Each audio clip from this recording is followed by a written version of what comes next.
They call them humanity's protectors, angels in ceramite, the Emperor's finest. But I've seen what happens when a space marine arrives to save you. I've counted the bodies.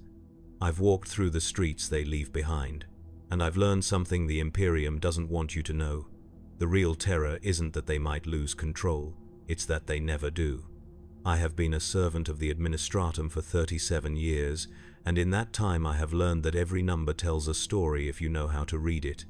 My name is Halrix Vaughan, and I am what the Munitorum calls a loss documentation specialist, which is a polite way of saying I count the dead after someone else has done the killing. I reconcile discrepancies between projected casualties and actual losses, trace ammunition expenditure against confirmed eliminations, and ensure that every corpse finds its way into the right column of the right ledger so the Imperium's vast machinery of war can grind forward without pause. It is thankless work, performed in windowless offices lit by flickering lumens, surrounded by data slates that smell of ozone and old fear. I have documented massacres that span continents, calculated the cost of orbital bombardments in lives per second, and reduced entire civilizations to footnotes in reports that no one will ever read. I do not do this because I am cruel. I do this because someone must, because the Imperium demands accounting, and because the alternative to order is the kind of chaos that swallows worlds whole. When I received the assignment for Tertium Majoris, I expected nothing unusual. The briefing slate arrived in my quarters with the morning rations, a thin wafer of compressed grains and a cup of recaf so bitter it made my teeth ache. The slate was standard issue, matte black plasteel with the double-headed Aquila embossed on the back, and when I activated it, the text scrolled across the screen in the familiar green phosphor glow of official communication. Tertium Majoris, a tertiary industrial hub in the Varn sector, population 14 million souls spread across 3 primary hive complexes and 16 satellite settlements. Recent compliance action conducted by elements of the Astartes, specifically the Storm Wardens chapter, in response to seditious elements operating within the planetary governor's administration. Civilian collateral estimated at 0.03% of total population, well within acceptable parameters for Astartes deployment. My task was routine verification, cross-referencing reported casualties with munitions expenditure and witness testimonies, ensuring the numbers aligned with Imperial doctrine and strategic necessity. I had documented Astartes actions before, though not frequently. Space Marines operated on a scale and with an efficiency that made my work almost trivial. Their engagements were surgical, their target acquisition flawless, their collateral damage minimal by the standards of the Imperium's cruder instruments. When they descended upon a world, it was because lesser forces had failed or because the threat required such overwhelming response that only the Emperor's finest could suffice. They were legends made flesh, warriors whose very presence could turn the tide of wars that had ground on for decades. I had seen the picked captures, the propaganda reels that played in hab-block common rooms, showing Astartes advancing through storms of fire with the kind of unhurried certainty that made grown men weep with gratitude. I believed in them the way I believed in the throne itself, as a fundamental axiom of imperial existence. The journey to Tertium Majoris took 19 days aboard a bulk freighter that smelled of unwashed bodies and recycled air. I spent most of the transit reviewing preliminary documentation, building the framework I would need to complete the audit once planetside. The initial reports were exemplary, almost textbook in their adherence to protocol. The seditious elements had been identified by inquisitorial sources, their networks mapped with precision, their leadership marked for termination. The Storm Wardens deployed a single squad, 10 warriors led by a sergeant whose name was redacted in the files I had been given. The operation commenced at local midnight, lasted 4 hours and 17 minutes, and concluded with total elimination of the targeted cells. Civilian casualties were minimal, infrastructure damage negligible, secondary objectives achieved ahead of schedule. It was the kind of action that would be used in training simulations for decades to come, a model of how the Astartes conducted warfare. But when I arrived on Tertium Majoris and began walking the streets where it had happened, I found the first discrepancy. The primary hive, designated Tertium Prime, rose from the planet's rust-colored surface like a monument to human endurance, a towering spire of rockcrete and steel that housed 7 million souls in layered warrens stretching kilometers into the earth. The seditious elements had operated from the mid-levels, specifically Hab Blocks 94 through 108, a vertical slice of city that should have been swarming with merchants, laborers, shrine tenders, and the countless other human cogs that kept a hive functioning. I had expected to find damage, perhaps a few buildings marked with the scorch patterns of bolter fire or the telltale cracks of structural reinforcement failing under stress. What I found instead were entire sections that no longer existed. Hab Block 97 was gone. Not damaged, not burned, gone. Where it should have stood, there was only empty air and a gap in the cityscape that made my stomach clench with wrongness. The buildings on either side remained intact, their walls showing no signs of explosion or fire, no cracks radiating from a point of impact. It was as if someone had reached down with godlike precision and simply removed that specific structure from existence, lifting it away without disturbing anything around it. The streets that had led to its entrances now terminated in sheer drops, ending at barriers marked with administratum hazard sigils and guarded by local enforcers who would not meet my eyes when I approached. I asked what had happened to the building. The enforcer, a woman with skin the color of old leather and a las rifle held across her chest like a talisman, told me she did not know. She had been assigned to this cordon 3 weeks prior and had been told only that the area was under investigation and no one was to pass. She did not know what had happened to the people who lived there. She did not know where the building had gone. She did not know anything, and the way she said it made me understand that she had been ordered not to know, that ignorance had been mandated as thoroughly as any other form of compliance. I consulted my data slate, cross-referencing the preliminary reports with architectural schematics pulled from the planetary archives. Hab Block 97 had housed approximately 4,000 residents, mostly mid-tier laborers assigned to manufactorums producing las rifle power cells and flak armor components.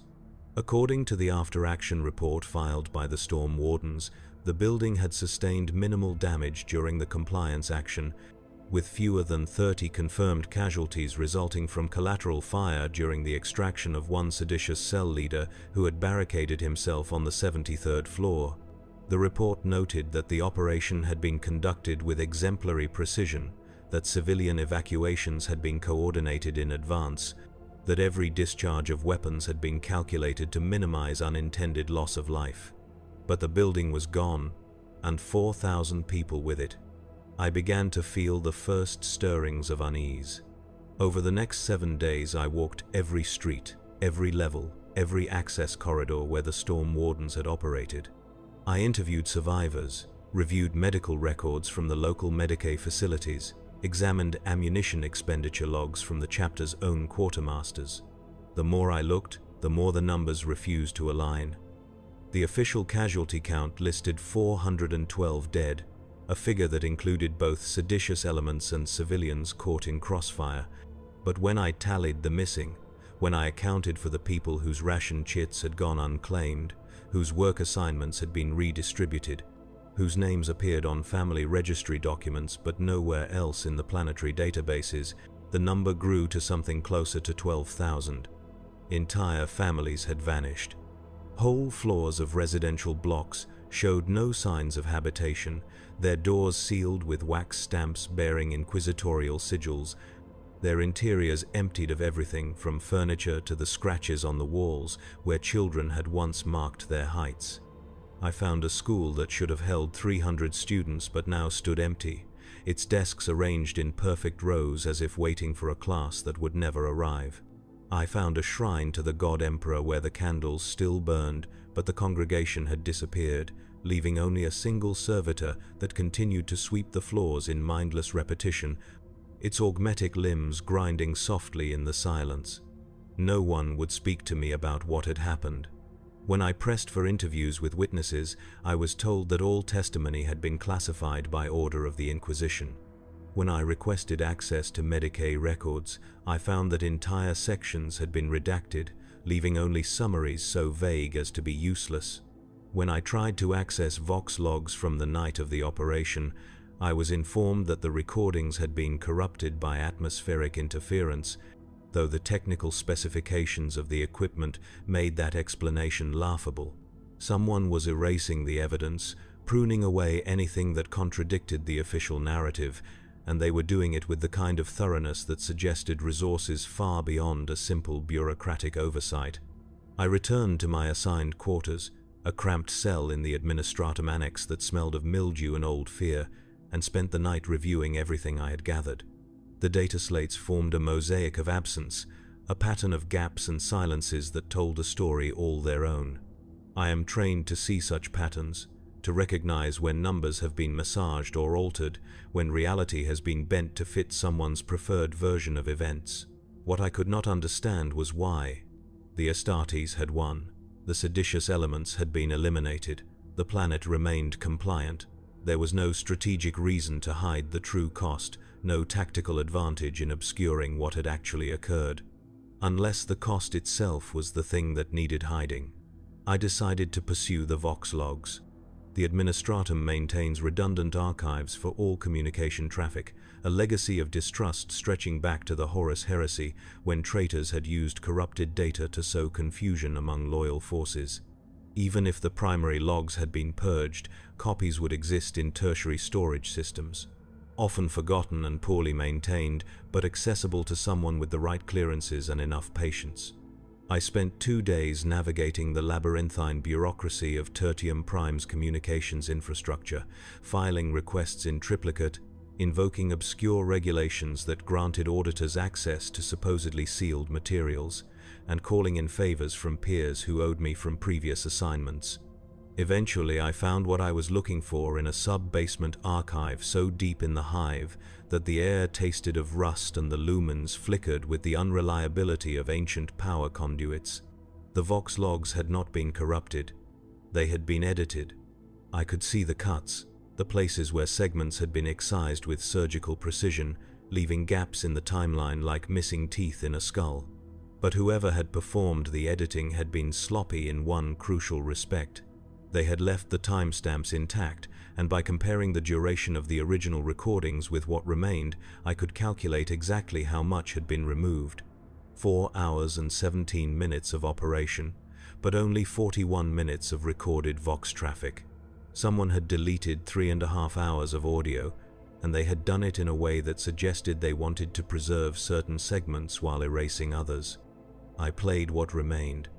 The first voice I heard was calm, almost casual, speaking in the clipped Gothic of Astartes battle cant. Contact established. Entering Hab Block 94. Resistance minimal. Advancing to primary objective. There was no fear in that voice, no hesitation, only the flat certainty of someone describing actions already completed. In the background I could hear other sounds, distant pops that might have been gunfire or doors being breached, a low rumble that could have been an explosion or simply the ambient noise of a hive at night. The voice continued, narrating the squad's progress through the building with the same unhurried precision, marking floors cleared, rooms searched, targets eliminated. Then there was a gap, 17 minutes of silence where something had been removed. When the recording resumed, the voice had changed, not in tone, but in what it was saying. Civilian concentration point Alpha secure. Estimate 400 units. Requesting guidance on disposition. Units, not people. Units. As if the 400 men, women, and children corralled in whatever space Alpha designated were components to be catalogued rather than souls to be saved. There was a pause, presumably while the Astartes waited for a response, and then the voice spoke again. Acknowledged. Proceeding with Protocol Tertius. Estimated completion in 30 minutes. Another gap, this one lasting 43 minutes.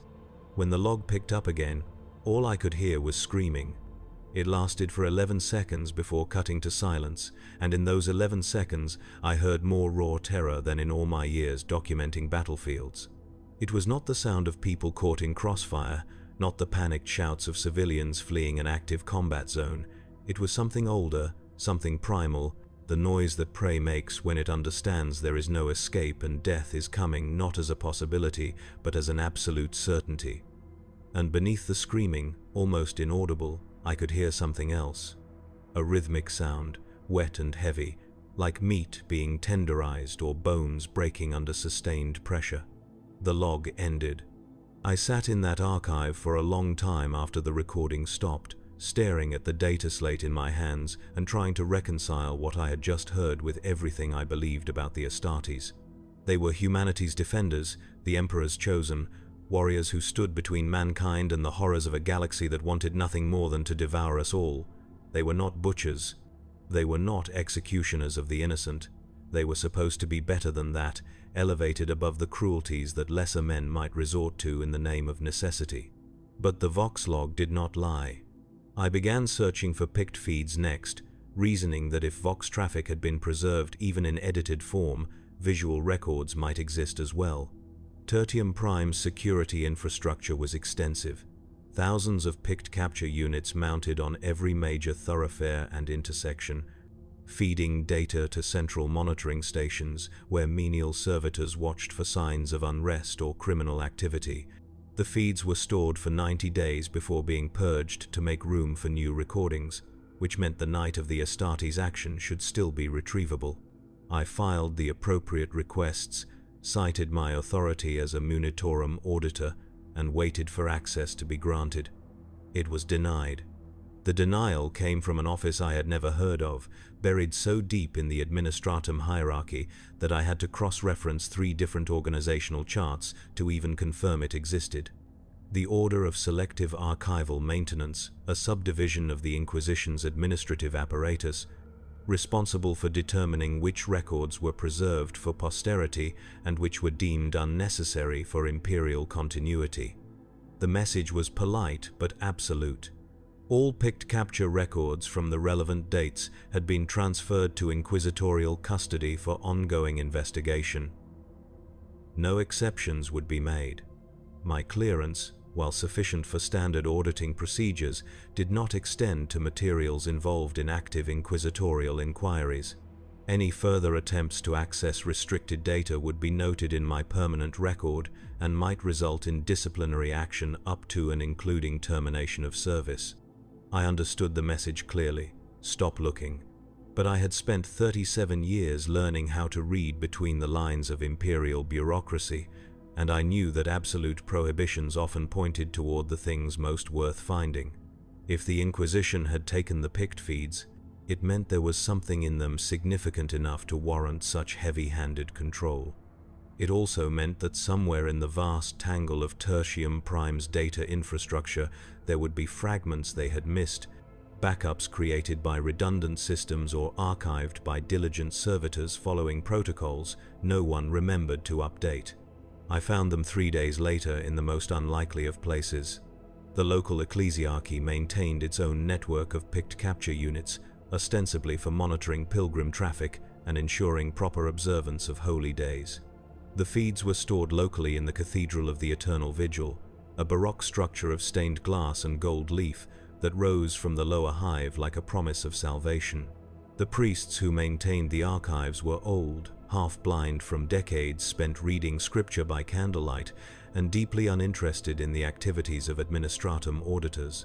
When I explained that I needed to verify certain details for a routine compliance report, they waved me toward the archive chambers, with the kind of indifference that comes from believing nothing in the material world truly matters. The picked feeds were stored on ancient data cylinders, the kind that required manual playback on machines that wheezed and clicked like dying animals. I loaded the cylinder corresponding to the night of the operation and began advancing through the footage, watching the empty streets of Tertium Prime in grainy black and white. For the first hour, nothing happened. The camera showed a plaza adjacent to Hab Block 96, its surface marked with the usual detritus of hive life, discarded ration tins and scraps of parchment blowing in the recycled wind. A few pedestrians crossed the frame, hunched figures moving with the weariness of people returning from long shifts in the manufactorums. Then the Astartes arrived. Even through the degraded quality of the footage, they were unmistakable. 10 figures in power armor so massive that they made the street seem small, their ceramite plating painted in the dark blue and silver of the Storm Wardens, their weapons held with the casual readiness of apex predators. They moved in formation, advancing toward Hab Block 96 with a precision that suggested extensive planning, each warrior knowing exactly where to position himself to achieve maximum tactical coverage. At the front walked a sergeant, his armor marked with additional honors and purity seals, his helm adorned with a crest that caught the dim light of the street lumens. They did not hurry. That was what struck me first. There was no urgency in their movements, no sense that they were responding to an active threat or racing against time. They walked the way gods might walk, certain of their dominance, utterly unconcerned with the possibility of resistance. When they reached the entrance to the Hab block, the sergeant raised one armored fist and the entire squad halted with synchronous perfection. He turned to face his warriors, and though I could not hear what he said, I could see the way they reacted, each Astartes shifting slightly, adjusting weapons or checking ammunition with the smooth efficiency of a ritual performed 1,000 times before. Then they entered the building. For 17 minutes, the picked feed showed nothing but the empty street. I watched the timestamp advance, counting seconds, trying to imagine what was happening inside that building beyond the camera's view. The Vox log had placed the initial breach at this time, the Storm Wardens advancing floor by floor, clearing rooms and neutralizing targets with bolter and blade. It should have been loud, explosive, the kind of urban combat that leaves scars on a city's face. But the street remained quiet, undisturbed, as if nothing at all were occurring just meters away. Then the screaming started. It was faint at first, muffled by the building's walls and the poor audio quality of the recording, but unmistakable in its character. The picked feed could not show me what was happening inside, but the audio picked up enough to paint a picture I did not want to see. Hundreds of voices, maybe more, rising in a chorus of terror that seemed to go on forever.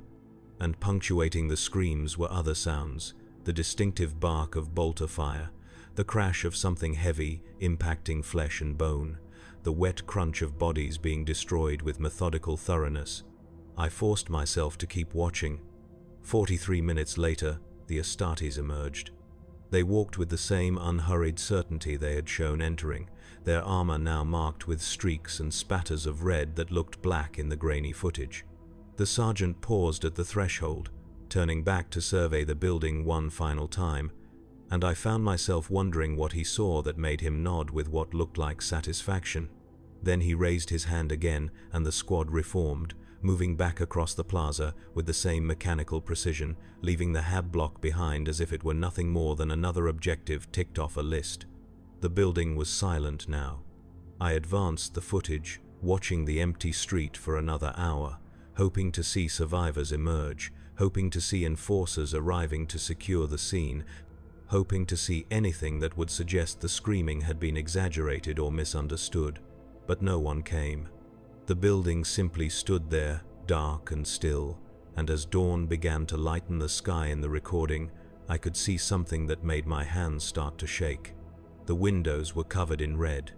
Not painted, not marked with graffiti, covered as if someone had thrown buckets of blood against the glass from the inside, coating every surface in a layer of crimson that reflected the rising sun like rubies.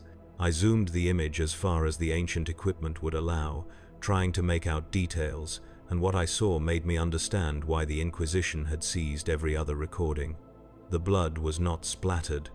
It was sprayed, distributed with such even coverage that it could only have been done deliberately, methodically, as if someone had taken the time to ensure every window bore the same message. And in that pattern, in that terrible uniformity, I saw the truth I had been circling without wanting to name it. This had not been a battle. It had been a demonstration.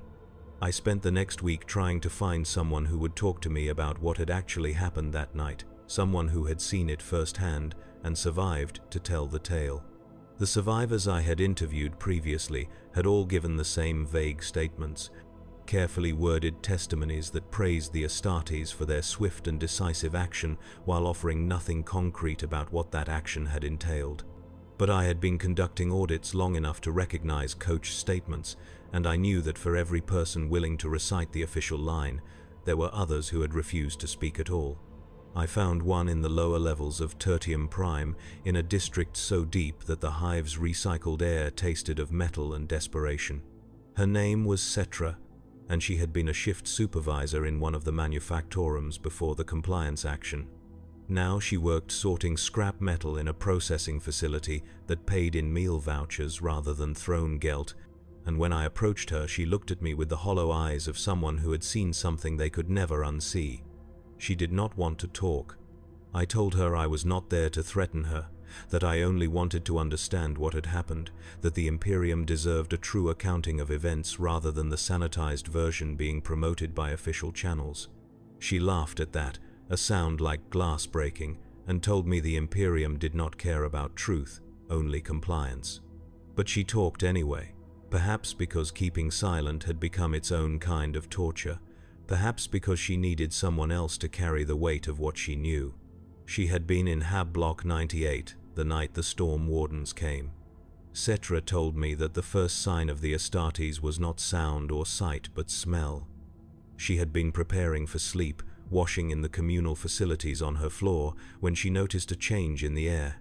It was subtle at first, a sharpness that reminded her of ozone and burnt metal, the kind of scent that accompanied heavy machinery or electrical discharge.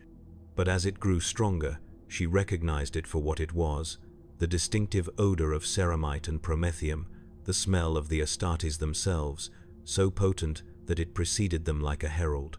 The building's Vox system crackled to life, and a voice she did not recognize ordered all residents to proceed immediately to the central atrium on the ground floor. There was no explanation, no context, just the command delivered with the flat authority of someone who expected instant obedience. Cetra had hesitated, confused, and frightened by the strangeness of the order, but when she heard the sound of armored boots in the corridor outside her quarters, she understood that hesitation was not an option. She joined the stream of residents moving toward the stairs, hundreds of people flowing downward through the building's arterial passages, parents carrying children, elderly citizens clutching walking sticks, workers still wearing the grime of their shifts. No one spoke. The silence was absolute, broken only by the shuffle of feet and the occasional cough or whimper from a frightened child. It was as if everyone understood instinctively that whatever was happening required submission, that resistance would be not merely futile but fatal. When she reached the atrium, she found it packed with people, so many bodies pressed together that breathing became difficult, and the temperature climbed despite the building's environmental systems. The Astartes stood at the perimeter, 10 giants in blue and silver armor, their weapons held ready but not aimed at any specific target. They did not speak. They simply watched, their helmed faces inscrutable, their presence radiating a kind of menace that made Cetra's hindbrain scream at her to run even as her conscious mind understood that running was impossible. Then the sergeant stepped forward. He removed his helmet, and Cetra described his face as the most beautiful and terrible thing she had ever seen. He was young, far younger than she had expected, with features that seemed carved from marble and eyes that held depths of experience no human could match. When he spoke, his voice was clear and resonant, filling the atrium without effort, and what he said made Cetra understand that she and everyone around her were already dead. He told them they were being given a choice. The building, he explained, had been harboring seditious elements, individuals who had turned from the Emperor's light and embraced the cancerous philosophies of traitors and heretics.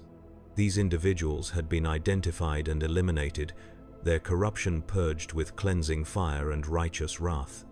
But their heresy had metastasized, spreading through the building's population like a disease, infecting the faithful with doubt and fear. The Imperium could not allow such infection to spread unchecked, could not permit even the possibility that sedition might take root in hearts that should know only loyalty. So they were being offered a chance to prove their faith.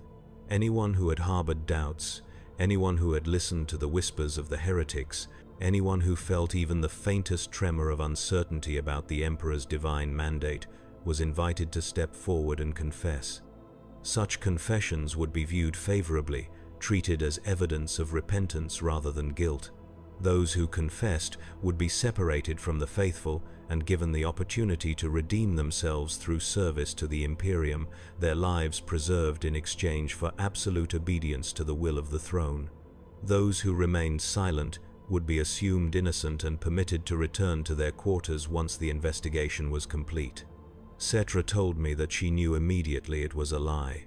There was something in the sergeant's eyes, a cold certainty that made it clear he was not offering mercy but merely sorting the population into categories for easier processing.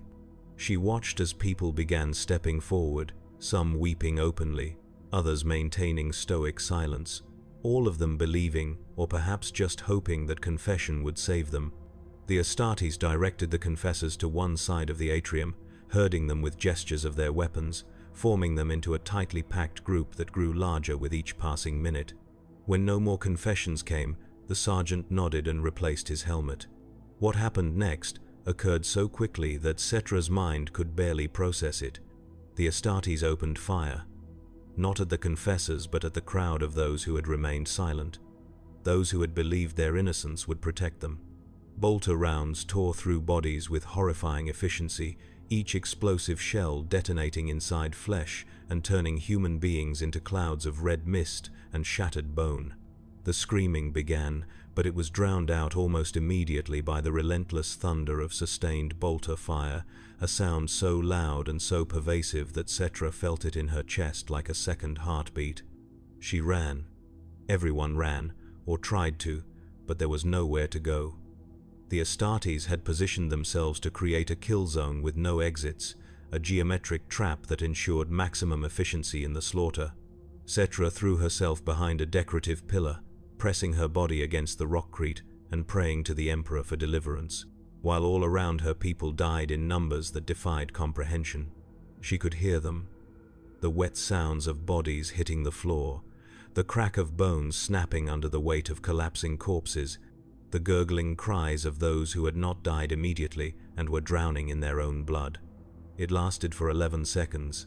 When the firing stopped, Cetra remained frozen behind her pillar, too terrified to move or even breathe. She heard the Astartes moving through the atrium, the heavy tread of their boots splashing in the lakes of blood that now covered the floor. She heard something else too, a rhythmic sound that she eventually recognized as the Astartes, methodically finishing off survivors with their combat blades, moving from body to body with surgical precision to ensure no one remained alive. Then the sergeant spoke again, addressing the confessors who had been spared the initial slaughter. He thanked them for their honesty and told them their confessions had been noted and would be forwarded to the appropriate authorities for evaluation. In the meantime, they were to remain in the atrium under the supervision of the Astartes until transport could be arranged to take them to a penitent facility where they would begin their service to the Imperium. The confessors, numb with shock and surrounded by the bodies of their neighbors, simply nodded and did as they were told. Cetra watched from behind her pillar as the Astartes began arranging the bodies, stacking them in neat rows that suggested experience with this kind of work. They moved without conversation, each warrior knowing exactly what was expected of him, creating order from carnage with the same efficiency they had shown in creating the carnage itself. When they finished, the atrium looked less like a massacre site and more like a morgue, the bodies laid out with almost respectful precision, ready for processing and disposal.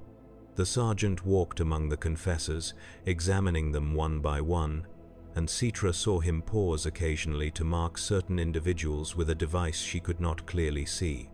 When he finished, he gestured to his warriors, and they began separating the marked confessors from the unmarked, dividing them into two groups with ruthless efficiency. The unmarked group, perhaps 100 people, were directed toward the building's main exit and told to disperse to their quarters. The marked group, numbering approximately 300, were told to remain where they were. The unmarked confessors fled, running from the atrium with the desperate speed of people who could not believe their good fortune, who understood on some instinctive level that staying would mean death, but could not articulate why. Cetra watched them go and felt a surge of hope that maybe, just maybe, the Astartes were done, that the killing had reached its end and the survivors would be permitted to live. Then the sergeant raised his hand and the Astartes opened fire on the marked confessors. It was faster this time, more clinical, the bolter rounds finding their targets with practiced ease and ending lives in fractions of seconds. The confessors barely had time to register what was happening before they ceased to exist as anything more than components of the growing pile of dead. When it was over, the atrium held only corpses and Astartes, and Cetra pressed herself tighter against her pillar and prayed that they would not notice the one survivor hiding in the shadows. She did not know how long she stayed there, cramped and frozen and smelling the copper tang of blood so thick it made her gag. Eventually, she heard the Astartes leaving, their boots receding into the distance, and only then did she dare to move. She crawled from her hiding place, slipping in blood that had grown tacky and cold, and made her way to the stairs leading to the upper levels. She did not look at the bodies. She could not. It took her 6 hours to find a way out of the building that did not involve passing through areas controlled by the Astartes. She emerged into the dawn light and immediately vomited, emptying her stomach until there was nothing left but dry heaves and the taste of bile. She walked to the nearest enforcer's station and tried to report what she had seen, but the enforcers looked at her with eyes that held no surprise, only resignation, and told her that all testimony regarding the compliance action had to be filed with the administratum, which would forward it to the appropriate authorities. She never filed a report. When I asked her why not, she told me that she understood by then what the compliance action had actually been. It was not an attempt to eliminate seditious elements.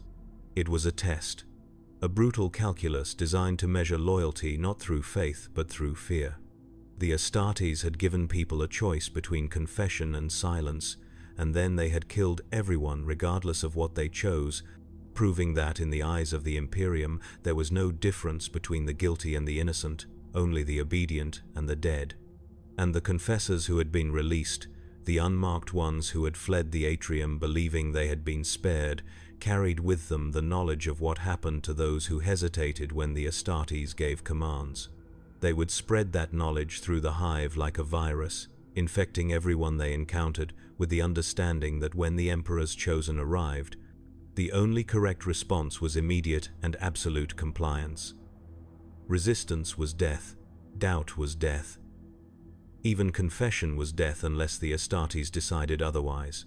Fear had been weaponized with surgical precision.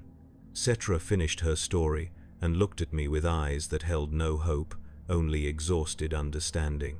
She told me that the Astartes had not lost control or made mistakes. Every death in that atrium had been calculated, measured against some internal formula that determined acceptable loss versus optimal fear generation. They had killed exactly the right number of people in exactly the right way to ensure that Tertium Majoris would never again harbor sedition, not because the population was loyal, but because they were terrified. I asked her how she had survived. She told me she did not know, that perhaps the Astartes had simply missed her, or perhaps they had allowed her to live deliberately, knowing that a single witness would spread the story more effectively than any official propaganda. Either way, she was alive, and she carried the weight of 4,000 deaths in a memory that would never fade and could never be shared without risking the same fate that had befallen the confessors. I thanked her for her testimony and promised I would include it in my audit. She laughed again, that same broken glass sound, and told me I was a fool if I thought the Imperium would permit the truth to be recorded. I returned to my quarters and spent the night trying to reconcile what Cetra had told me with the image of the Astartes I had carried for 37 years. The warriors who defended humanity from Xenos horrors and demonic incursions, who stood as bulwarks against the galaxy's infinite cruelties, who represented the Emperor's will made manifest in transhuman flesh. I had believed in them the way children believe in saints, as moral absolutes existing beyond the compromises and cruelties of ordinary warfare. But the evidence would not permit such belief. The Vox logs, the pict feeds, Cetra's testimony, the missing populations and sealed buildings and redacted records, all of it pointed toward a truth that was simultaneously obvious and unbearable. The Astartes were not protectors who occasionally made hard choices in defense of humanity. They were enforcement mechanisms, designed and deployed to maintain imperial compliance through the application of overwhelming force and carefully calculated terror. They were not here to save us. They were here to ensure we remained useful. I began compiling my final report, knowing even as I wrote that it would never be accepted, that the moment I submitted documentation contradicting the official narrative, I would be marked for censure or worse. But I am an auditor, and my duty is to the truth of numbers, to the reality they represent rather than the stories we tell about them. I documented every discrepancy, every missing person, every sealed building and redacted testimony. I included Citra's account in full, along with transcripts of the edited Vox logs and stills from the picked feeds showing the Astartes emerging from Hab Block 96 with their armor painted in blood. I calculated the true casualty count: 14,732 dead, not 0.03% of the population. Slightly more than 0.1%, still within acceptable parameters by the brutal mathematics of imperial warfare, but a far cry from the minimal collateral damage claimed in the official reports. And more importantly, I noted that the deaths had not been accidental or incidental to the primary objective. They had been the objective, a deliberate culling designed to instill lasting terror in a population that the Imperium had deemed insufficiently compliant. I included a final section analyzing the strategic logic of such an action, trying to understand the calculus that would make mass murder an acceptable tool of governance. The mathematics were straightforward once I stopped thinking of the dead as people and started thinking of them as variables in an equation balancing fear against productivity. Kill too few, and the population might not take the lesson seriously, might convince themselves the Astartes had simply made mistakes or been focused only on legitimate targets. Kill too many, and you risked destroying the labor force required to keep the planet functioning, turning compliance into Pyrrhic victory. But kill exactly the right number, in exactly the right way, witnessed by exactly the right survivors, and you created a fear that would outlast generations, a collective trauma that would make the population self-policing, eager to root out sedition before the Astartes returned. It was brilliant in its cruelty. I submitted my report to the Munitorum Central Processing Office on Tertium Prime and waited for the response I knew would come. It arrived within 6 hours, delivered not through normal channels but by a personal courier bearing the seal of the Ordo Hereticus. The message was brief and written in the clipped Gothic of official censure.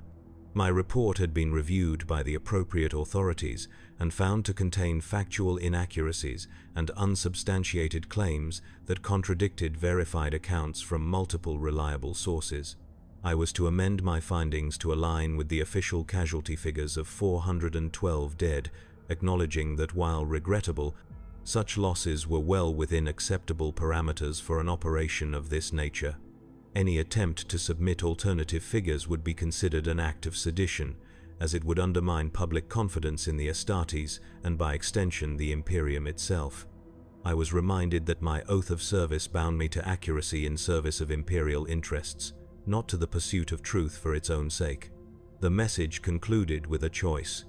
Presented with the same false generosity the Astartes sergeant had shown the confessors in Hab Block 98. I could amend my report and continue my service to the Administratum, my record unmarred and my future secure. Or I could persist in my current course and accept the consequences, which would include immediate termination of employment, confiscation of all personal assets, and possible referral to the Inquisition for further investigation into my own loyalty. They were offering me the same deal they had offered everyone else: comply or die. I spent 3 days considering my options, walking the streets of Tertium Prime and watching the way people moved with a new wariness, how they kept their heads down and avoided gathering in large groups, how they flinched at shadows and checked over their shoulders with nervous frequency. The fear was palpable, a living thing that had soaked into the city's foundations and altered its character in ways that would take decades to fade, if they ever did. I thought about Cetra, about the broken glass sound of her laugh and the hollow certainty in her eyes when she told me the Imperium did not care about truth. I thought about the 4,000 people in Hab Block 97 who had simply ceased to exist, erased from reality, with the same clinical precision the Astartes applied to everything they did.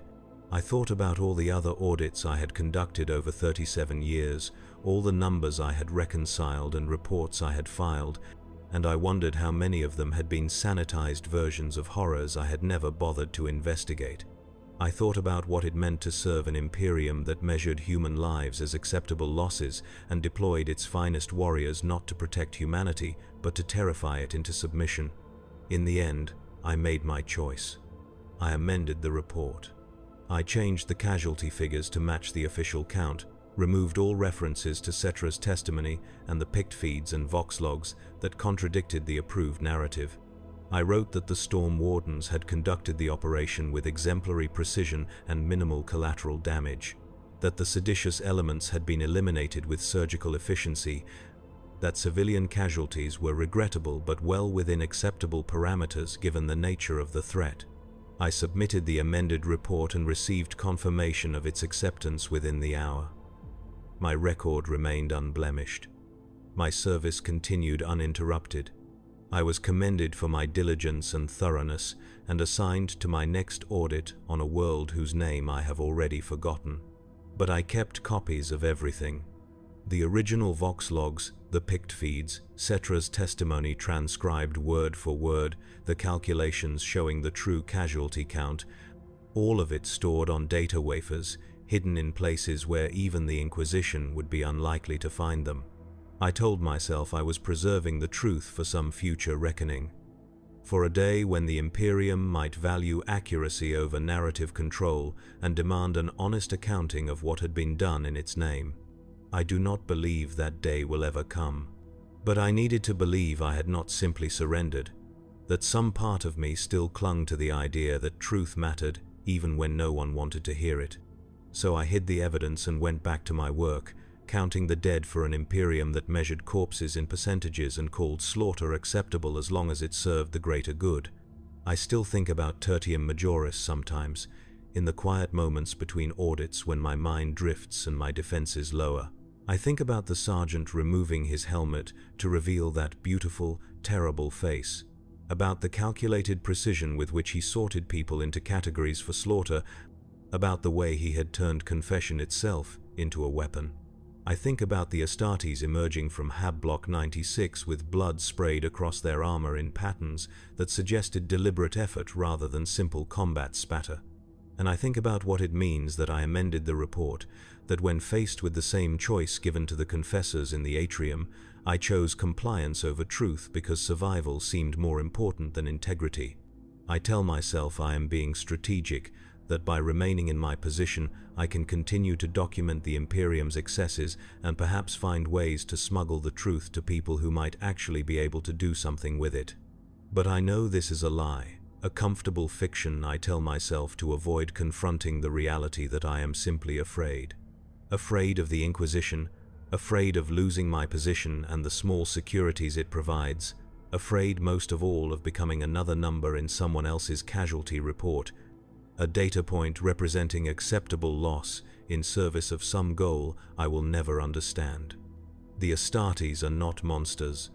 That is the thing I have come to understand. The truth that sits like lead in my stomach and makes sleep difficult on the nights when I cannot stop my mind from circling back to Tertium Majoris.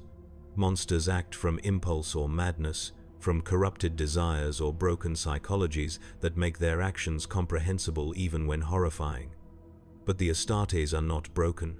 They are functioning exactly as designed, executing protocols written by minds that understand human psychology with the same clarity they understand ballistics and tactics.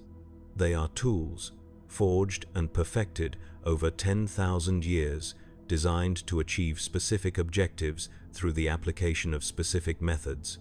And one of those methods is terror, deployed with the same precision they bring to every other aspect of warfare. They do not lose control. They do not make mistakes. They do not kill more than necessary or less than required. They calculate the acceptable cost in lives and pay it without hesitation or remorse because they are not capable of doubt. That is what makes them so terrifying. Not their strength or their weapons or their transhuman enhancements, though all of those things contribute to the horror of facing them.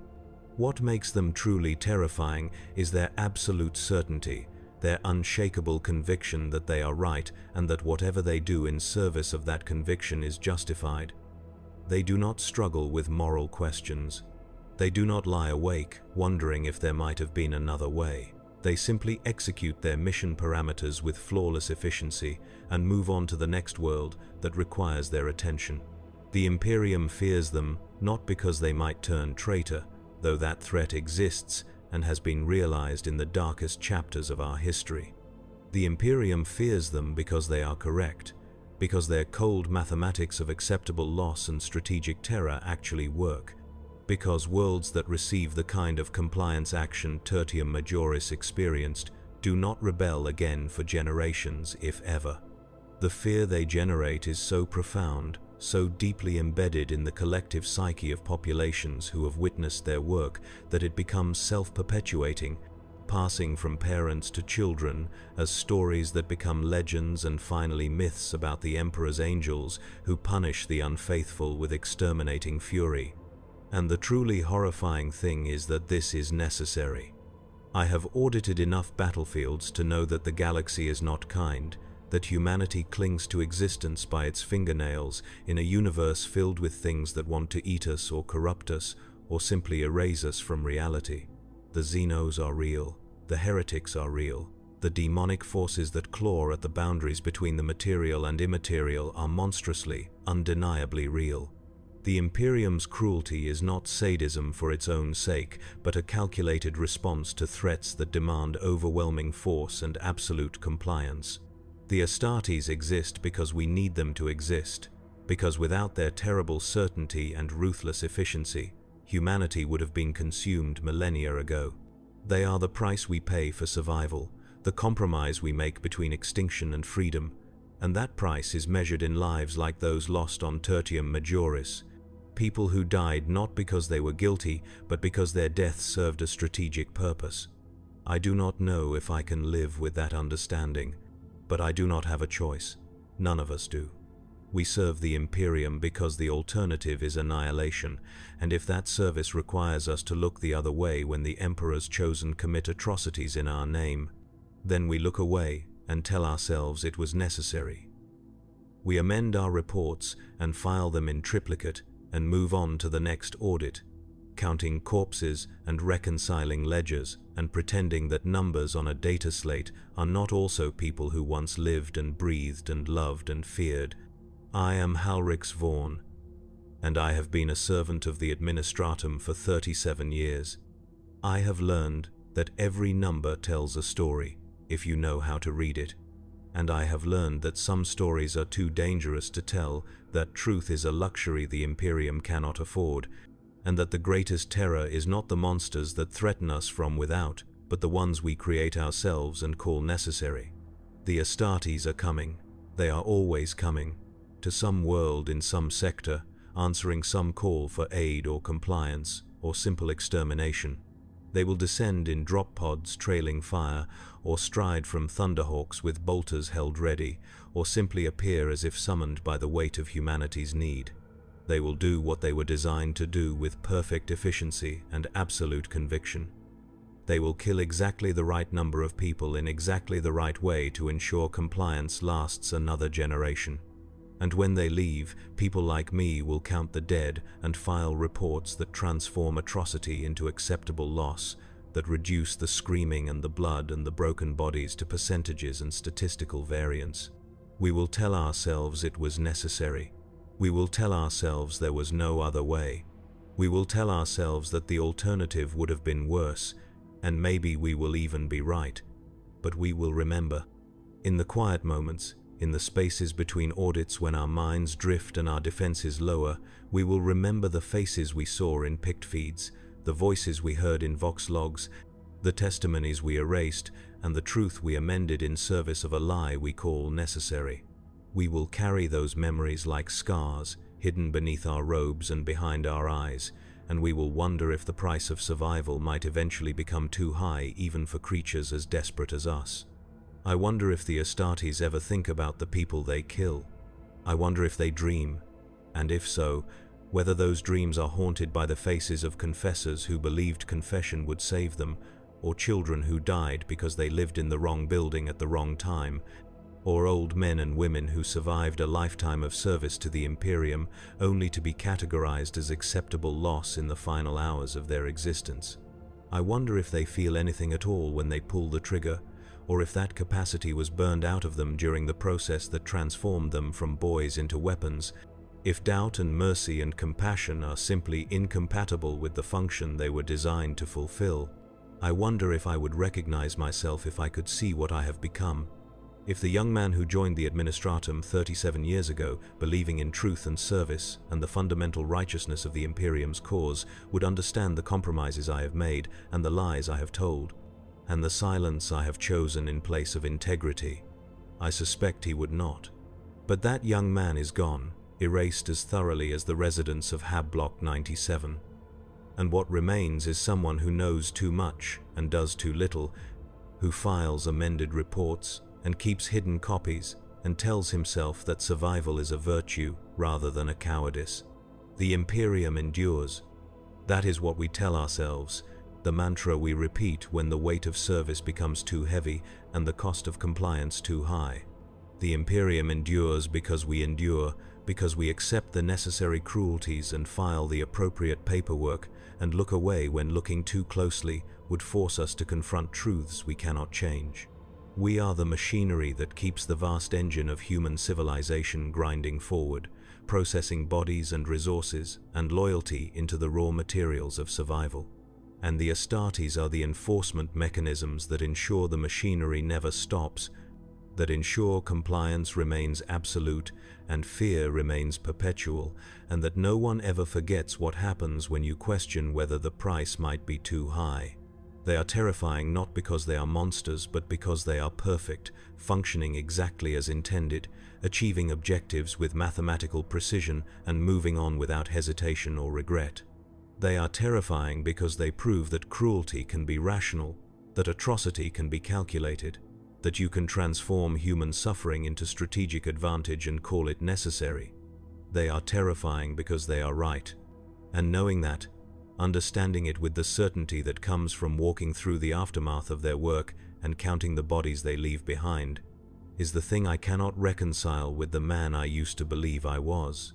So I file my reports and move to the next assignment, carrying the weight of Tertium Majoris like a stone in my chest, knowing I will add more stones with each audit, each amendment, each moment of silence chosen over truth. I will continue until the weight becomes unbearable, or until I cease to notice it, until I become so numb to the horror that I can look at 14,000 dead and see only acceptable loss. Perhaps that is the real terror. Not what the Astartes do to the bodies of the faithless, but what the Imperium does to the souls of the faithful, the way it grinds us down and reshapes us until we can participate in our own corruption and call it duty. We become complicit not through malice but through exhaustion, not through cruelty but through the simple human need to survive another day in a galaxy that offers no rewards for integrity and no mercy for doubt. I am 53 years old, and I have spent most of my adult life in service to an Imperium I no longer believe in but cannot abandon. I have documented atrocities and called them compliance actions. I have counted the dead and filed them as acceptable losses. I have amended truth to serve expedience and told myself it was necessary. And I will continue to do so until I am no longer useful, at which point I will become another number in someone else's audit, another data point representing the Imperium's infinite capacity to consume those who serve it. The Astartes are not the horror. We are. We who count the bodies and file the reports and maintain the machinery of oppression that makes their terrible efficiency possible. We who know the truth and choose silence. We who see the cost and pay it anyway, because the alternative seems worse, or because we lack the courage to imagine there might be another way. The galaxy is vast and dark and filled with things that want to destroy us, And perhaps the Imperium's cruelty is the only thing standing between humanity and extinction. Perhaps the Astartes are necessary, their calculated terror the price we must pay for survival. Perhaps there is no other way. But I will die knowing what we paid for that survival, and I will die knowing I chose to hide the cost rather than force the Imperium to acknowledge it.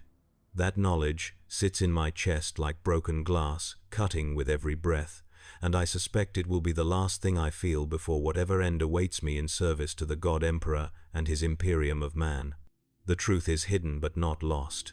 The numbers are amended, but the reality remains, stored on data wafers in places where perhaps someday someone will find them and understand what was done in the name of compliance, what price was paid, and who paid it, and how little their suffering mattered in the grand calculus of imperial survival. I am Halrix Vaughn, lost documentation specialist, servant of the Administratum for 37 years, and I am afraid. Afraid of the Astartes and what they represent. Afraid of the Imperium and what it demands. Afraid of myself and what I have become. But most of all, afraid that this fear will fade, that I will grow accustomed to the horror and learn to file my reports without feeling the weight of the lives they represent, that I will become the thing the Imperium needs me to be. A functionary who processes atrocity with the same detachment I apply to ammunition, expenditure, and casualty ratios. Perhaps that has already happened. Perhaps I crossed that threshold on Tertium Majoris when I chose compliance over truth, and everything since has been nothing more than the final spasms of a conscience that no longer matters. I do not know. I only know that the Astartes are coming, always coming, to worlds that need them or deserve them, or simply drew their attention through the vagaries of imperial logistics. They will do what they were designed to do with terrible precision and absolute conviction. They will leave behind the dead and the traumatized and the compliant. And people like me will count the cost and amend the records and ensure that the Imperium's machinery continues to function without pause or reflection. That is the answer to the question I did not know I was asking when I arrived on Tertium Majoris, expecting propaganda and heroism. Just how terrifying is a space marine really? Terrifying enough to make you understand that survival sometimes requires becoming the thing you fear most. Terrifying enough to reveal that the Imperium's greatest horror is not what it does to its enemies, but what it demands of its servants. Terrifying enough to make you complicit in atrocity and call it duty. Terrifying enough to prove that the monsters are not the ones in armor, but the ones who count the bodies they leave behind and file the appropriate paperwork and move on to the next assignment without ever asking if there might have been another way. That is how terrifying a space marine really is. Not because of what they are, but because of what they make us.